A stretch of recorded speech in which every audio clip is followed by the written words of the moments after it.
अस्सलामु अलैकुम वरहमतुल्लाहि वबरकातुहू। आवाज नहीं आ रही? अभी भी नहीं आ रही? Very good. इसको बोलते ऑडियंस। मुझे लगा सब सो रहे थे। भूख लगी सबको? मजा आया प्रोग्राम में? चले अल्हम्दुलिल्लाह। तो सबसे पहले मैं इस मौके के लिए स्कूल के एडमिनिस्ट्रेशन, प्रिंसिपल सर और आप सबका शुक्रिया अदा करती हूँ कि मुझे यहाँ बोलने का मौका मिला। स्पीच इंग्लिश में है, थोड़ा गौर से सुनिएगा, मैं बाद में एक्सप्लेन भी कर दूँगा, ठीक है? So today I'm here to speak on the topic criticism. Criticism मतलब समझा देती हूँ पहले। तो क्रिटिसिज्म मतलब जो लोग ताने मारते हैं, तंज कसते हैं या नेगेटिव बातें बोलते हैं, इसको क्रिटिसिज्म कहते हैं, ठीक है? मैं शुरू कर दी अपनी speech. The entire water of the sea cannot sink a ship unless it gets inside the ship. Similarly, the negativity of the world cannot put you down unless you allow it to get inside you. Ladies and gentlemen, criticism cannot shatter your dreams as long as you remain focused and keep moving ahead. And by chance, if people ever criticize you, hurt you, or shout at you, don't bother at all. Just remember that in every game, audience make the noise, not the players. The first Prime Minister of United Kingdom, Winston Churchill, said, "You will never reach your destination if you stop and throw stones at every dog that barks." मुख्तसर अल्फाज में अगर मैं ये सब समझाऊँ आपको तो ये सिर्फ इतना है कि लोगों का काम होता है बातें करना। लोग आएंगे, 50 बातें करेंगे और चले जाएंगे। आपका काम सिर्फ इतना है कि अपने गोल पर, अपने एम पर फोकस करना है। यहाँ पे मौजूद सारे बच्चे और बच्चियों के लिए ये मैसेज है कि समंदर में एक छोटी अदनी कश्ती होती है। रात का अंधेरा होता है, कश्ती says I am the king. पूरे समंदर पर कश्ती राज करती है। लेकिन जिस वक्त समंदर का पानी कश्ती में आना शुरू हो जाता है, कश्ती क्या होती है? डूब जाती है।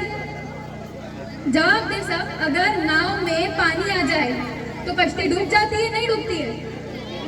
डूबती है, नहीं डूबती है? जी। तो इसी तरह अगर हम अपने काम को लेके फोकस्ड रहे, अपने एम को लेके फोकस्ड रहे, तो हमको कोई नहीं गिरा सकता, ठीक है? अपन को अपने काम पे पूरी मेहनत करनी है, दिलो जान से। हर जो भी काम कर रहे हो उस पर अपना 100% देना है, 100 नहीं 200% देना है, ठीक है? और 2 पॉइंट्स है बच्ची और बच्चे दोनों के लिए। सबसे पहली बात तो आज के दौर पे हम ये सोचते हैं कि आउटर ब्यूटी पे हम ज़्यादा ध्यान देते हैं, जैसे कि मेकअप कैसे किया है बंदी ने कपड़े कैसे पहने हैं, उसके पास तो ये है, इसके पास तो वो है, मुझे भी ये चाहिए। हम इन सब चीज़ों पे ध्यान देते हैं। लेकिन मेरे ख्याल में अगर जो खूबसूरती होती है वो इंसान के अंदर से होती है। इंसान का कैरेक्टर उसकी खूबसूरती बताता है, इंसान की पर्सनैलिटी उसकी खूबसूरती बताती है। तो इसी के लिए एक छोटा सा कोट है, आप सब ध्यान से सुनिएगा, बहुत गहरी लाइन है, दिल के कानों से सुनो तो बेहतर है, ठीक है? You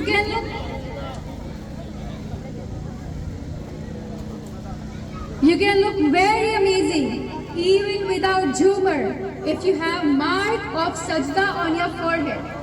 आपको खूबसूरत लगने के लिए आपकी जो माथा होता है उसको खूबसूरत लगने के लिए कोई बिंदिया की जरूरत नहीं होती। वो खूबसूरत तब लगती है जब उसके ऊपर सजदे का निशान हो। Your eyelashes can look very beautiful even without mascara if you lower them with humility. आपकी eyelashes जो है बिना मस्कारा के भी बहुत खूबसूरत लग सकती है अगर आप उन्हें अदब और हया से नीचे झुकाना जानते हो। और भाइयों के लिए सिर्फ एक ही बात है कि हमारे सब दरूद पढ़ लें। हमारे प्यारे नबी मोहम्मद मुस्तफ़ा सल्लल्लाहु अलैहि वसल्लम का कोट है कि the best among you are those who have the best manners and character. तुम में से बेहतरीन वो है जिसका कैरेक्टर अच्छा हो और जिसके मैनर्स अच्छे हो, जिसके अखलाक अच्छे हो। The best among you are those who learn and teach the Holy Quran. तुम में से बेहतरीन वो है जो कुरान सीखे और सिखाए।